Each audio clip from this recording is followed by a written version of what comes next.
18 सितंबर से संसद का विशेष सत्र शुरू हो रहा है। 5 दिन के इस सत्र के पहले दिन का कामकाज पुरानी संसद में होगा। इसके बाद कामकाज संसद की नई बिल्डिंग में शिफ्ट हो जाएगा। रविवार को संसद की नई बिल्डिंग पर उपराष्ट्रपति द्वारा ध्वजारोहण करने के बाद कई महिला सांसदों ने संसद की पुरानी इमारत से जुड़ी अपनी यादें शेयर की।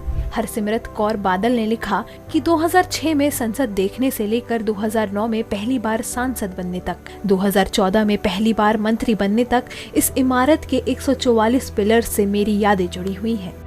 महुआ मोइत्रा ने लिखा, इस इमारत की मेरे दिल में हमेशा एक खास जगह रहेगी, ठीक वैसे ही जैसे किसी के पहले घर की होती है।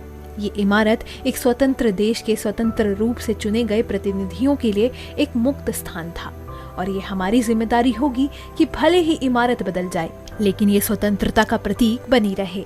अनुप्रिया पटेल ने लिखा कि जब मैंने पहली बार इस इमारत में कदम रखा था तो मैंने गहराई में महसूस किया कि मैं एक ऐतिहासिक इमारत में प्रवेश कर रही हूँ, जिसने देश को आजादी पाते हुए देखा, संविधान बनते हुए देखा और देश के लोकतांत्रिक संस्थानों को बढ़ते हुए और मजबूत होते हुए देखा।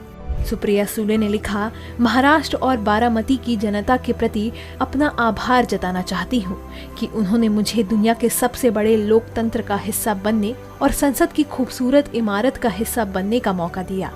प्रियंका चतुर्वेदी ने लिखा, यादें, सीख, नीति निर्माण और दोस्ती। इस जगह का इतिहास और इसका खूबसूरत वास्तुशिल्प जिसने गहन बहस और हंगामे देखे हैं। इस संसद ने एक मजबूत राष्ट्र के तौर पर हमारी यात्रा को आकार दिया है।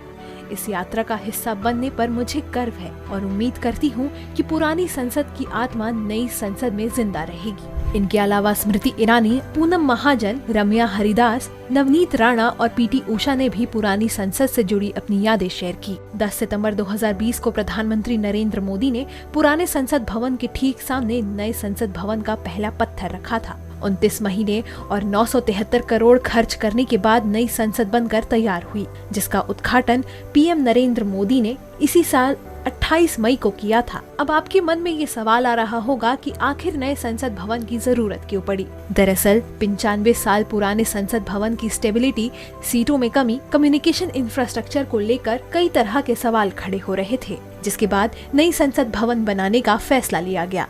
Bureau report, Dainik Bhaskar.